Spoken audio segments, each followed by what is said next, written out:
Oh, un S-Works SL6. Alors j'ai repeint le mien en vidéo il y a quelques temps sur cette chaîne. Là on s'attaque au SL6 de quelqu'un d'autre. Alors là on est actuellement sur une déco bleue avec des formes... on dirait le jeu quand on était gamin là, avec le... Comment ça s'appelait là, le Amsterdam là. Non, le Tangram, c'est ça. Alors on est sur une fibre de carbone 12R. Quand même. Peut-être que comme moi vous ne savez pas ce que ça veut dire, mais la 12R, ça cause sévère.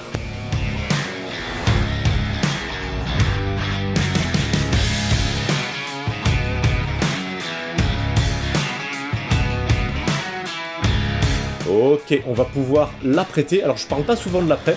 Moi celui que j'utilise c'est l'après garnissant de chez Stardust Colors. Garnissant parce qu'il a une certaine épaisseur qui permet de combler les petits trous en surface qui pourraient apparaître au ponçage.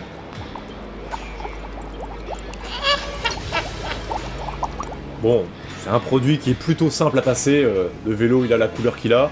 Une fois qu'il est tout gris, ben, c'est que c'est fini quoi.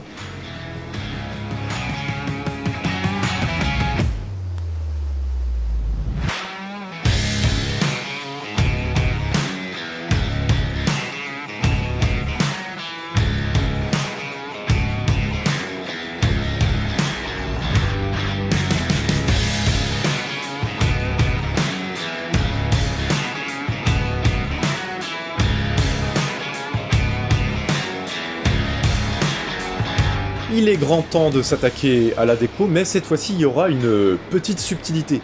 D'habitude on met des couleurs, mais là, que nenni mon ami. Pour la première fois, nous allons essayer une nouvelle technique. Je pose un brevet. On va faire une déco non pas en couleur, mais en relief. Avec le produit gris là, l'après.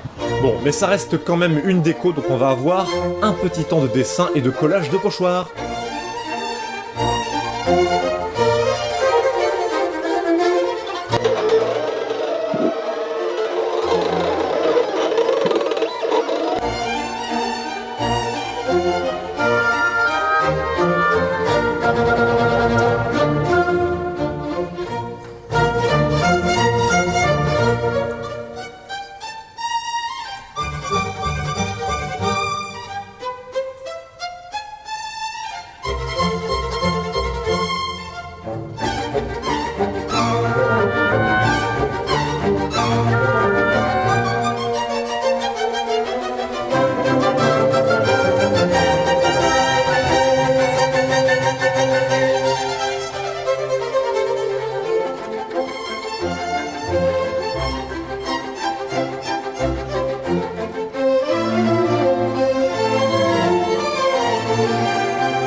On continue avec les autres pochoirs.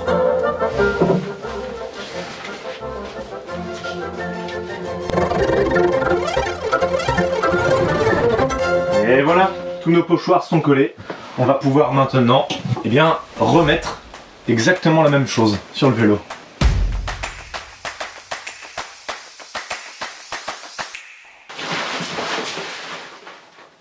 Il y a quand même un côté marrant dans cette combi, je trouve. On va faire un super héros habillé comme ça. Je ne sais pas quel serait son super pouvoir. Oh la vache, tiens chaud cette connerie. Bon allez go. Allez, deuxième tournée d'après garnissant pour tout le monde. C'est moi qui paye. Est-ce que je vous ai déjà parlé de l'après que j'utilise? Non? Oui, je sais plus. En tout cas, c'est de l'après garnissant de chez Stardust. Il est impeccable. Je crois que je vous en ai déjà parlé, mais il est très bien. Et là, vous allez me demander, très logiquement d'ailleurs, mais si le vélo est déjà apprêté, comment on fait pour voir ce qu'on fait en re-apprêtant le vélo? Eh bien, je ne sais pas. Non, je plaisante, je sais. On voit par rapport au pochoir qu'on recouvre avec le produit.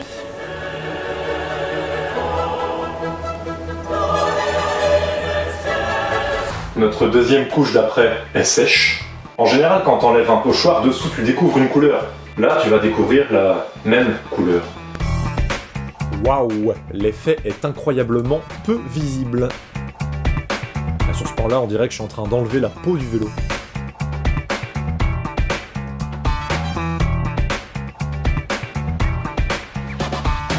Ok, retour cabine de peinture, mais malgré tout, l'effet escompté est obtenu. Alors pas coloriquement, mais reliéfiquement, en tout cas, c'est plutôt pas mal. Bon, maintenant on va s'attaquer au coloriquement avec une couleur, alors il y a débat, c'est vraiment une couleur, du blanc.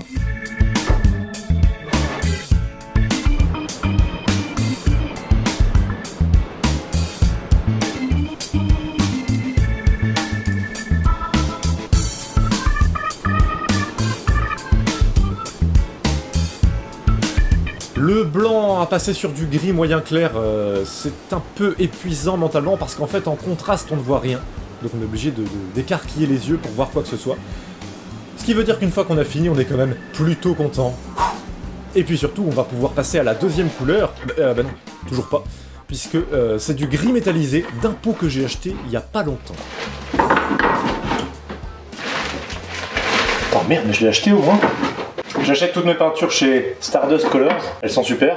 Mais le problème, c'est que chaque personne veut une couleur pour son vélo, du coup je me retrouve avec un nombre de pots incalculable et je ne sais plus du coup ce que j'ai parce que je n'ai pas. Là c'est con si je l'ai pas. Je vais même pas changer de couleur. Ah, juste devant. J'en avais bien. Du micro-aluminium. Le micro-aluminium, qui est une peinture que j'adore, toujours de chez Stardust Colors, bien évidemment. Hyper facile à passer sur du blanc.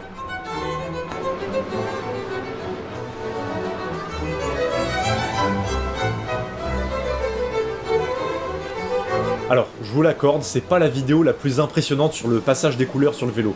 On est sur quelque chose de très ténu.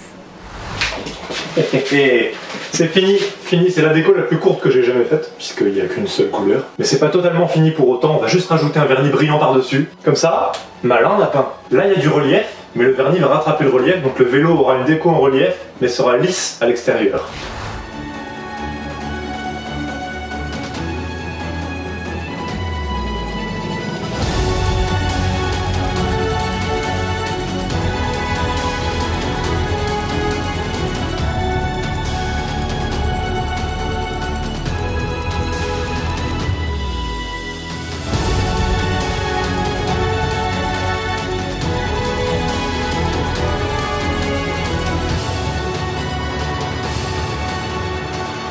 Voilà pour cette déco métal. Faudrait un jour que je fasse une déco métal, mais métal musique. Bon, s'il y en a d'entre vous qui se disent mais tiens, mais si Colin repeignait mon vélo, ça serait sympa, je confirme, ça serait sympa. Allez voir sous cette vidéo, il y a le lien vers mon site web pour avoir une peinture sur son vélo. Et puis moi je m'en vais déposer mon brevet de déco en relief. Bon allez, à plus tard.